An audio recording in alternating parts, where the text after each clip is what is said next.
Bonsoir à tous, heureux de vous retrouver pour ce nouveau numéro de la bande à Carlyle. Je suis en compagnie de Kara Soli. Bonsoir Kara. Bonsoir Carlyle. Et Dalini Mvemba. Bonsoir Dalini. Nous recevons aujourd'hui le double médaillé olympique et champion du monde de taekwondo, Cheikh Salah Junior Cissé. Bonsoir. Bonsoir.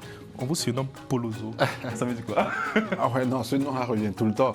Non, c'est un nom de jeunesse. C'est un nom de jeunesse qui m'a suivi. Voilà, jusqu'à là où je suis arrivé. Voilà. Sinon, c'est juste un nom de jeunesse. Comme ça. Ouais, comme ça. Et voilà. Ouais. Ok, on parlera de votre parcours et puis de la dernière, des derniers jours qui ont eu lieu ici à Paris. D'où vient cette envie-là, ce désir de pratiquer cet art martial? Alors, j'ai commencé les arts martiaux assez bizarrement. Hein. C'est par rapport à mon père. Mon père a toujours voulu faire les arts martiaux, mais il n'a pas pu quand il était jeune. Donc, quand je suis né, il m'a directement transmis cette envie de faire les arts martiaux. Et voilà, au départ, c'était juste pour m'occuper après les heures d'école. Et au fur et à mesure, c'est devenu professionnel, c'est devenu une passion pour moi. Ouais. Ça fait depuis combien de temps? J'ai commencé le Shotokan à l'âge de 6 ans. J'ai commencé donc depuis 6 ans, je fais les arts martiaux, mais le taekwondo, je l'ai commencé à partir de 2020, pardon. Ah ouais? Je dis n'importe quoi. Ah ouais, j'avais peur. 2000. Yeah. Il y a eu des modèles qui vous ont inspiré ou Oui, beaucoup dans mon pays, parce que déjà, la Côte d'Ivoire est une nation de taekwondo. Hein. Ah. Ça n'a pas commencé par moi. C'est vrai que voilà, moi, j'ai quand même mis la barre haute, mais avant moi, il y avait quand même des champions, Maître Koulibaly Siaka, Bamba Cheikh Daniel, il y avait Remarque Patrice, il y avait des figures. Ouais.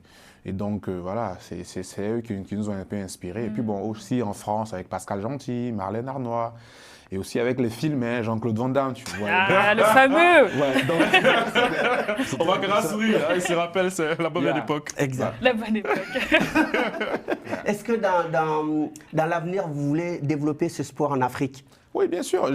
Même pas dans l'avenir. J'ai commencé avec ma fondation qui vous aurez à voir les images, qui aide le taekwondo, avec des dons d'équipement et voilà, aussi par l'éducation, la détection des talents et aussi l'accompagnement. Et donc, on essaie de faire un travail déjà pendant que je suis athlète avec ma fondation. Ouais. Cheikh, en 2016, vous remportez à Rio la première médaille olympique de l'histoire de la Côte d'Ivoire dans cette discipline. Après votre victoire face au Britannique Loutalo Mohamed, qu'est-ce que vous dites à ce moment-là? Je me dis que c'est je réalise que c'est la consécration d'un rêve. Voilà, j'ai longtemps rêvé à ça. Quand j'étais à la télé aux Jeux de Londres, devant la télé aux Jeux Olympiques de Londres, où je vois Usain Bolt gagner 2 ou 3, 4 médailles, je me dis que voilà, je veux aussi avoir une médaille olympique, je veux sentir le rêve olympique. Et donc, je me lance pour ce rêve, je me mets au travail, je fais tout ce qu'il y a à faire humainement. Et voilà, ce rêve a été réalisé. J'étais fier pour moi. Mais pas seulement pour moi, pour mon pays, parce que c'était l'unique médaille de mon pays, mais surtout pour toute cette jeunesse-là, parce qu'à travers cette médaille-là, il y a eu beaucoup de jeunes qui ont commencé à rêver, qui se disent aujourd'hui que, voilà, quel que soit le domaine dans lequel ils sont, ils feront tout, par le travail, bien sûr, pour réaliser leurs rêves. Il y avait aussi Ruth Bagby. Hein? Yeah. C'est quoi quelles sont vos relations? Comment s'est fait la connexion? Ruth, on a commencé tous ensemble. Hein. Ruth, on a fait les mêmes lycées. On a fait le même établissement primaire. Et voilà, on a eu la chance d'être dans la même commune. On s'entraînait ensemble, on partait à l'école ensemble. Et notre carrière a décollé aussi ensemble. Et voilà, je pense que ce qui est intéressant, c'est que nous, on a tout commencé ensemble et on gagne ensemble. Et c'est ce qui est bien. Et voilà, je pense que malheureusement, elle n'a pas fait de médaille à Paris. Mais voilà, elle a beaucoup de mérite et je pense qu'elle va se relever très, très vite. Moi, j'aimerais savoir un peu si vous avez eu des obstacles pour en arriver là. Parce que là, on voit que c'est tout rose, on a l'impression que c'est si facile. Comment vous avez... comment vous êtes atteint à cet obstacle? Je pense que voilà, toute réussite part d'un obstacle. Et ce sont les obstacles qui forgent. Donc, il y a eu tellement d'obstacles. Comme lesquels? Comme, par exemple, où à un moment, j'étais obligé, parce que vous savez qu'en Afrique, le sport comme le taekwondo ne nourrit pas son homme. Il y a eu des moments où j'avais les parents au dos qui me disaient que voilà, ce que je fais, voilà, c'est vrai, c'est bien, je suis champion, mais voilà, c'est pas quelque chose qui pourra te permettre de t'occuper de toi, de ta famille et tout. Donc, il fallait un moment faire le choix entre les études et mon sport. Ouais. Ça ne veut pas dire de laisser les études. Mais à ce moment précis, j'ai fait le choix pour ma préparation pour les Jeux Olympiques. Et je pense que ça a payé. Il y a aussi des moments de blessure. C'était pas risqué, un chèque. Parce que si ça ne marchait pas derrière. Aujourd'hui, je me rappelle que j'ai continué mes études. J'ai mon MBA bientôt qui sort en école de commerce. Et voilà, il y a eu des moments de blessure. Et pendant que j'avais atteint un certain niveau à mon sport, il y avait la partie où j'étais loin de mon épouse, ma femme, pendant sa période de grossesse. J'étais en train de m'entraîner. J'ai même failli rater l'accouchement, de la venue de mon bébé. Il y a tellement de choses, mais il faut faire un choix parce qu'aujourd'hui, c'est plus pour moi que je combats. Je dis que c'est pour toute une jeunesse ivoirienne, africaine. Et voilà, c'est important pour moi de donner du rêve à ces jeunes, à mes jeunes frères, bien sûr. Est-ce que l'État ivoirien met assez de moyens pour pouvoir aider cette discipline? Oui, l'État ivoirien met assez de moyens. Voilà, on a la chance d'avoir un président, le président Alassane Ouattara, qui a décrété cette année l'année de la jeunesse, et donc une année qui est basée, qui est faite pour donner la chance à tous les jeunes, quel que soit le domaine dans lequel il est. Et donc je fais partie des personnes qui ont bénéficié de cette année de la jeunesse. Donc le gouvernement ivoirien met les moyens à ma disposition pour que je puisse m'entraîner dans des meilleures conditions. Ouais. Chaque en 2023, vous devenez champion du monde face à Carlos Sansores. Ce titre était important pour vous parce qu'il intervient une année avant les Jeux Olympiques. Ouais, ce titre est doublement important pour moi dans le sens où, dans toute ma carrière, j'avais tout gagné sauf le championnat du monde. Et donc, j'ai essayé le championnat du monde près de 5 ou 4 fois. Pendant que j'étais le numéro 1 mondial, j'ai perdu. Donc, ce championnat du monde, là, il est bienvenu. Voilà, ça fait mon premier championnat du monde, en poids lourd, bien sûr. Et ça m'a mis en confiance, ça m'a permis d'être en confiance pour affronter les Jeux Olympiques. Et même Carlos Sansores, c'est lui que j'affronte pour la médaille de bronze aux Jeux Olympiques. Donc voilà, c'était quelque chose de bien. Il y a une différence d'intensité entre les JO et les championnats du monde? Ah oui. Et je pense que les JO, c'est assez difficile. Le championnat du monde, voilà, il intervient chaque 2 ans. Donc voilà, si tu n'as pas pu cette année, tu peux essayer dans 2 ans et tout. Mais les Jeux Olympiques, c'est assez spécial. C'est assez spécial dans le sens où c'est chaque 4 ans et tout le monde a le même niveau. C'est-à-dire que le dernier de la catégorie peut battre le premier. Le premier peut battre. En fait, il y a toujours des surprises. C'est assez difficile et les gens se préparent tellement. Où on analyse des vidéos et voilà, c'est assez compliqué. Ouais. Et on parle du coup des JO de Paris. Ouais, des JO de Paris. En plus, vous avez été également porte-drapeau avec Marie-Josée Tallou. Comment vous l'avez vécu? Ouais, c'est une fierté pour moi de porter le drapeau de la Côte d'Ivoire et voilà, à Paris surtout. À Paris, on a vu la cérémonie d'ouverture. À Paris surtout. Sous la pluie. C'était quelque chose de magnifique, voilà, c'est des souvenirs qui restent gravés dans la mémoire. Et voilà, j'ai été fier. Et voilà, en tant que porte-drapeau, capitaine de cette équipe, il fallait aussi montrer cette responsabilité-là aussi sur l'aire de combat. Et je pense que je l'ai bien fait et je suis très content pour Est-ce qu'il y a beaucoup de jeunes qui ont la licence de cette discipline aujourd'hui? Est-ce que grâce à vous, ça prend de l'ampleur? Oui, depuis 2016, déjà le taekwondo, c'était l'un des meilleurs sports en Côte d'Ivoire. Mais après la médaille de 2016, voilà, je pense que la Côte d'Ivoire, les licenciés, le nombre de licenciés a doublé ou même triplé, je peux dire. Ouais. Et après ce qu'on a fait après Rio, je pense que voilà, le taekwondo aujourd'hui en Côte d'Ivoire, le sport numéro 1 en termes de résultats. Et voilà, parce qu'il y a le football. D'ailleurs, en parlant de sport, est-ce qu'il y a d'autres sports au milieu sportif auxquels vous vous intéressez? Là, vous avez fait le porte-drapeau avec Marie-Josée Tallou, qui est une grande athlète. Est-ce qu'il y a d'autres sports un peu? Oui, le football, je pense que si je ne faisais pas du taekwondo, j'aurais été footballeur. Quelle équipe que vous supportez? Je suis barcelonais. On va bien faire l'émission, mesdames, messieurs. Bonne soirée. Je suis un fan de Messi, donc je suis barcelonais. Ouais, donc voilà, j'allais peut-être faire le football et j'adore ce sport et voilà quoi. Bien, on a découvert avec Dalini que pour vous entraîner, vous êtes parti en Espagne. Yeah. Pourquoi? Ça demande bien. Non, vous savez, après les Jeux de Rio, j'avais un objectif, je ne voulais pas seulement devenir champion, je voulais demeurer champion. Et voilà, fallait se mettre dans un environnement adéquat parce que après Rio, c'était assez difficile de rester dans mon pays. Il y avait tellement de sollicitations et aussi le cadre professionnel. Ouais. Et en Espagne où je suis dans un centre de haut niveau où il y a d'autres personnes de haut niveau qui peuvent me challenger, comme le Gabonais Anthony Obam. Il y avait Ruth Bagui aussi avec moi. Il y avait même mon entraîneur et Juan Antonio Ramos qui est lui-même 3 fois champion du monde. Et voilà, il fallait rester dans un environnement assez propice pour pouvoir continuer à être champion. Et donc, voilà pourquoi C'était pas un problème d'infrastructure. Parce que ça fait penser un peu aux présidents africains qui vont se... C'est ce que je dis dans le cadre professionnel. Ouais, voilà, un peu pour challenger. Voilà, challenger aussi. Ouais. En Côte d'Ivoire, voilà, les infrastructures ne sont pas assez développées. Voilà, maintenant, on essaie de mettre des choses à niveau, mais ce n'est pas assez développé. Et donc, là-bas, c'était quand même... Enfin, pour être champion, il ne faut pas rester en Côte d'Ivoire, quoi. Non, j'ai pas dit ça. Non, j'ai été champion en Côte d'Ivoire, c'est possible. Ah, justement. Hein. Mais demeurer, ça allait être un peu difficile. Ça allait être un peu difficile, ouais. Yeah. Et d'ailleurs, comment elles étaient ces conditions de préparation? Ouais, non, c'était bien. Voilà, il y a déjà, je dis merci au gouvernement ivoirien qui a mis les moyens des mois avant les Jeux Olympiques. Et voilà, c'était aussi une période intense, mais il y avait aussi beaucoup de pression. Ah. Ouais, parce que voilà, en tant que porte-drapeau, et aussi l'année 2023, j'ai tout gagné aussi, vous savez. Et donc, vous savez, les Ivoiriens sont assez exigeants. Donc voilà, on m'attendait, tout le monde attendait une médaille de moi. Alors que c'est pas facile, mais voilà, je pense que c'était aussi une motivation.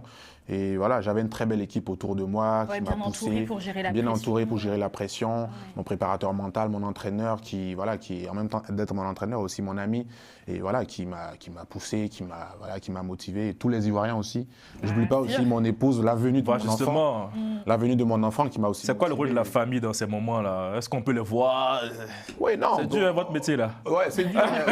Moi, je suis assez open mind, donc je me limite pas. Voilà, je me donne du temps pour voir ma famille. Et voilà, c'est aussi ça. En tant qu'athlète, il faut être psychologiquement stable pour affronter les compétitions. Et je pense que voilà, j'ai été bien entouré et voilà, ça a donné un bon résultat. Je sais qu'en 2024, malheureusement, vous décrochez la médaille de bronze. Yeah. Vous perdez l'or. Yeah. Vous vous dites quoi? Pour savoir, le plus important, c'est la médaille ou vous êtes un peu déçu quand même? Vous étiez blessé un peu. Yeah. Non. Quand on arrive, déjà, vous savez, les Jeux Olympiques, il faut d'abord se qualifier. Et même la qualification pour les Jeux Olympiques, c'est assez quelque chose de complexe. Au taekwondo, on a la possibilité de se qualifier dans le top 6. Et pour être dans le top 6, c'est la crème des crèmes. Donc déjà, participer, et surtout participer aux Jeux Olympiques de Paris, c'est quelque chose d'énorme. Et encore, être porte-drapeau. Je pourrais dire que déjà, c'était une satisfaction d'être porte-drapeau et tout, mais voilà, comme je me connais exigeant, il fallait aller avoir une médaille. Donc pour moi, c'était avoir une médaille pour mon pays, pour l'Afrique. Et je vous dis même que c'est l'unique médaille de l'Afrique de l'Ouest francophone. Et heureusement que la Côte d'Ivoire est là. Je suis heureux de faire la médaille. Maintenant, la médaille d'or, c'était quelque chose. J'ai déjà fait une médaille d'or. Donc, il a plus rien à prouver. Donc, c'était de faire une médaille. Et comment vous l'avez vécu, ces Jeux à Paris? On a vu qu'il y avait beaucoup de polémiques autour de l'ouverture notamment. On avait un peu peur. Avec tout ce qu'on apprenait autour. Mais voilà, après, quand on a commencé les Jeux, voilà, on se croyait même plus à une fête. Les Jeux Olympiques de Paris incarnaient tout ce que comment dire, incarnait tout le projet olympique, tout le sens, toutes les valeurs du comité international olympique. Et voilà, on s'est senti bien en tant qu'athlète, en tant que représentant de nos différentes nations. Et voilà, c'était une fête, quoi. Ouais. Bon, on va parler des sujets qui fâchent. Dalidi, je vous passe la patate chaude. Vous avez déjà entendu parler de l'affaire Mariama Cissé? Je suis président de la commission des athlètes. Exactement. De la World Taekwondo, donc... Oui, depuis un an. C'est pas votre sœur, parce qu'on a dit aussi. Il y a beaucoup de Cissé. C'est ma sœur, c'est ma filleule. C'est ma filleule. très bonne combattante, il faut l'accompagner. Voilà. Non, parce que pour un peu recontextualiser, depuis 1 an, il y a donc des accusations d'abus sexuels au sein d'une fédération ivoirienne de taekwondo, justement. Pour un peu présenter Mariama Cissé, c'est une taekwondoïste médaillée de bronze au championnat d'Afrique en 2022, mais elle a été mise à l'écart de la sélection ivoirienne après avoir refusé des avances de son entraîneur. Comment vous l'avez vécu, cette annonce-là? Est-ce qu'elle vous en a fait part aussi Si, on est très proches et voilà, je lui ai donné quelques conseils à ce niveau pour lui dire de saisir les autorités compétentes, c'est-à-dire la fédération. Et voilà, nous avons une grande fédération qui a à sa tête le président Jean-Marc Yassé, maire de la commune de Cocody, une grande commune en Côte d'Ivoire. Et voilà, elle a expliqué les faits. Et je pense que la fédération a pris le dossier en main et la justice fait son travail. Et la fédération a failli imploser, La fédération a failli imploser là, avec la destitution du président, réinstallée par la justice. Mais on a une grande justice en Côte d'Ivoire et actuellement la justice fait son travail. Et voilà, si les faits sont avérés, en tant que président de la commission des athlètes, je ne tolère pas cela. Je pense qu'on pourra faire ce que la justice nous dit. Et voilà, mais c'est quand même assez dommage. Mais on attend la fin de l'histoire afin de prendre des mesures, des mesures, comment je peux dire, des mesures disciplinaires adéquates par rapport à ce genre. Et qu'est-ce que ça en dit sur le milieu sportif, la place de la femme dans le milieu sportif pour vous?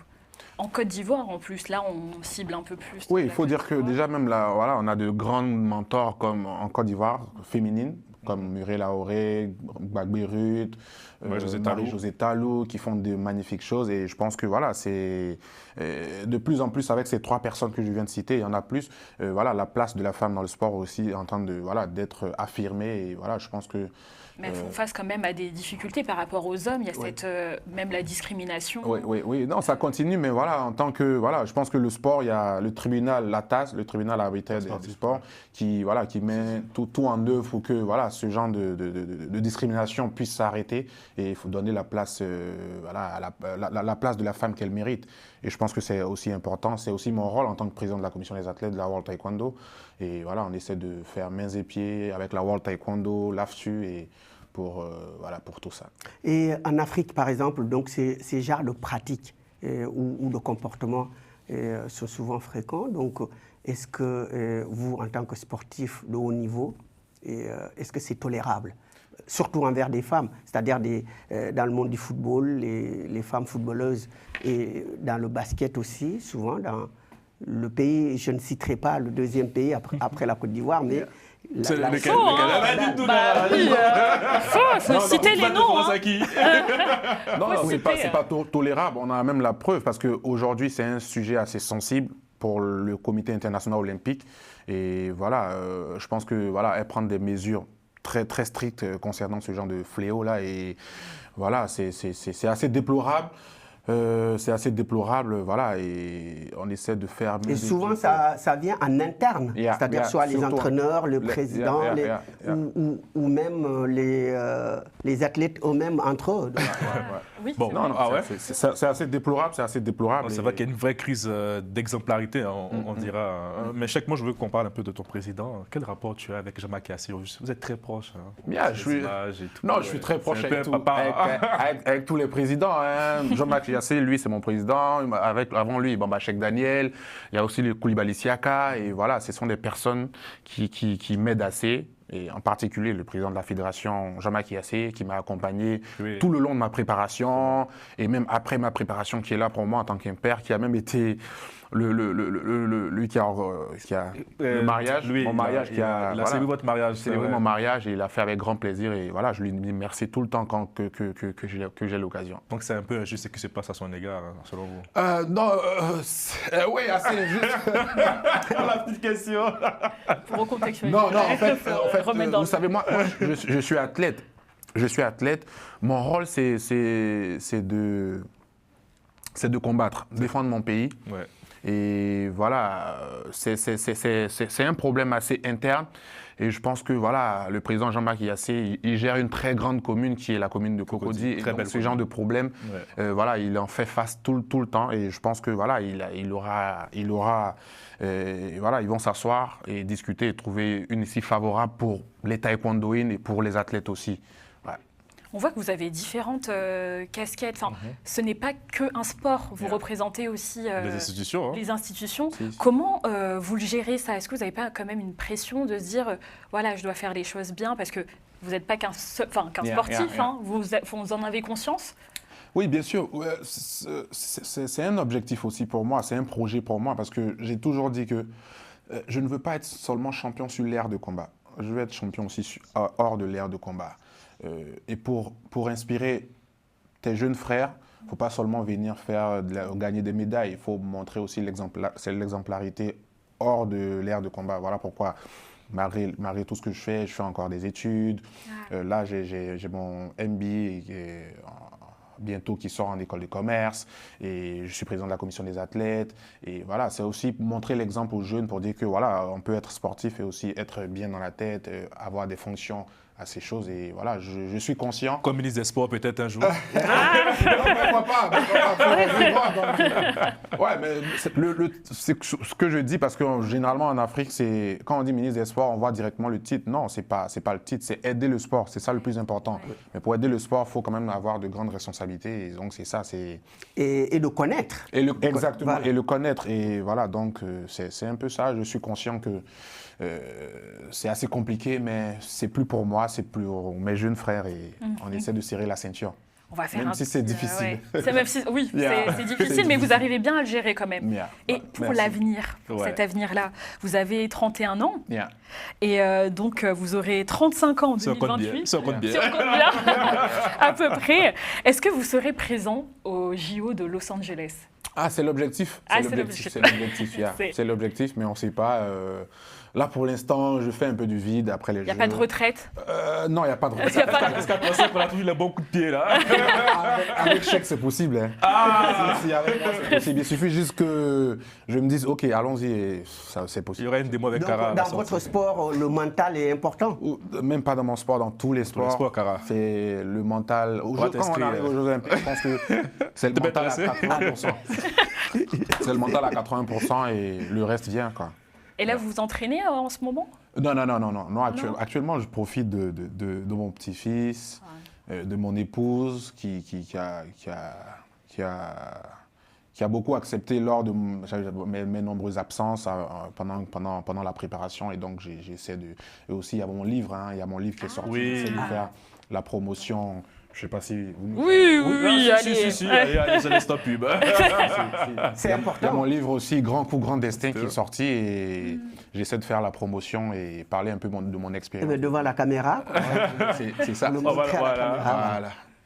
Voilà. Très bien, Grand Coup, Grand Destin. Bon titre, hein? Grand Coup, Grand Destin, et voilà. C'est un peu autobiographique. D'accord. Ouais. Là, on saura un peu plus. Hein. Voilà. Pour longer l'interview, vous avez un fils, c'est ça, non? Donc par la suite aussi, il rentre au taekwondo. C'est ça la question. Taekwondo. On ne peut pas imposer, hein, mais son père a déjà tout fait au taekwondo. Je pense que plutôt au football. Voilà, ou peut-être un autre sport. Futur Mbappé. Le projet Mbappé. Toujours rester dans le sport. Ouais, toujours. Ouais, on ne sait jamais. Sa mère est dans le droit. Et donc, les enfants, on ne sait jamais avec eux. Vous voyez, le père peut vouloir une chose, mais après, les enfants, ils ont ce qu'ils choisissent. Mais voilà, il va finir journaliste. Il aura le soutien de ses parents dans tout ce quelles que soient les circonstances. Et est-ce que le taekwondo en Côte d'Ivoire a encore des beaux jours devant lui? Il y a un peu des... comment on appelle ça, des petites étoiles qui arrivent? Oui, après vous, est-ce que tu sens un peu... Il y a d'autres médailles. La relève. La chance qu'on a en Afrique, c'est que voilà, on a naturellement de la bonne graine. Non, il y en a tellement. Dans tous les quartiers, tu passes, il y en a beaucoup. Mais maintenant, c'est la gestion. Et donc, si on gère bien, le ministère des Sports, le Comité national olympique, les fédérations, s'il y a une très bonne gérance, je pense que voilà, il n'y aura même pas seulement que chèque. On aura... Est-ce que vous, votre enfance, quand vous étiez jeune, vous avez bénéficié de Non, moi, je pense que c'est mon mental qui m'a un peu... Mon mental et les gens qui m'ont entouré, qui m'a un peu envoyé où je suis. Et voilà, à un certain moment de ma vie, j'ai eu aussi le soutien de mon pays. Et donc, c'est un peu ça. Sinon, voilà. Cheikh, si tu as un mot rapidement, il nous reste 2 minutes, si tu as un mot à passer aux jeunes qui te regardent, hein, qui sont tellement fans de toi. Oui, non, c'est la même chose. Je pense qu'avec le mental, on peut déplacer des montagnes. Voilà, il faut juste le vouloir. Et voilà, ça passe par quoi? Par des rêves. C'est la seule chose qui nous est impayée, les rêves. Voilà, il faut rêver grand parce que la vie, la vie a emmené à réduire ces rêves-là. Et ajouter à ce rêve, il faut travailler. Est-ce que vous ne pouvez pas conseiller aux jeunes Africains, en général, hein, d'éviter de prendre la mer? Parce que vous êtes un modèle. Oui, bien sûr, bien sûr. Voilà, aujourd'hui, j'ai pas... voilà, je viens aussi des quartiers assez défavorisés. J'ai fait Boaké, j'ai fait Koumassi, j'ai fait Abobo, j'ai fait Yopougon, Sikoji. Et voilà, j'ai pas eu besoin. J'ai eu seulement mon rêve. Voilà, j'ai eu mon rêve. Mon père n'a jamais été ministre ou directeur général dans une société, mais voilà, j'ai fait un sport qui était 10 sports mineurs dans mon pays. Et à travers mon travail, à travers tout ce que j'ai pu faire, ce sport-là aujourd'hui nourrit son homme et je vis complètement de ce sport-là. Donc je peux dire que quel que soit le domaine dans lequel on est, il faut tout faire pour être le meilleur.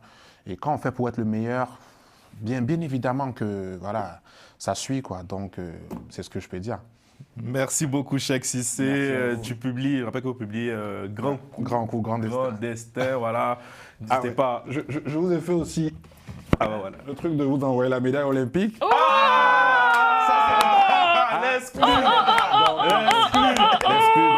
L'exclu. Est-ce que je peux? Robert, même-moi la caméra. À l'exclu. Je veux la médaille de Cheikh. Les médaillés d'or. Et la particularité de la médaille, c'est que ça, c'est un bout de la Tour Eiffel. Oui. Donc, super. Merci beaucoup, Cheikh. Merci Dalili. Merci, Kara. Très belle émission. Portez-vous bien. Inscrivez vos enfants au taekwondo. Merci.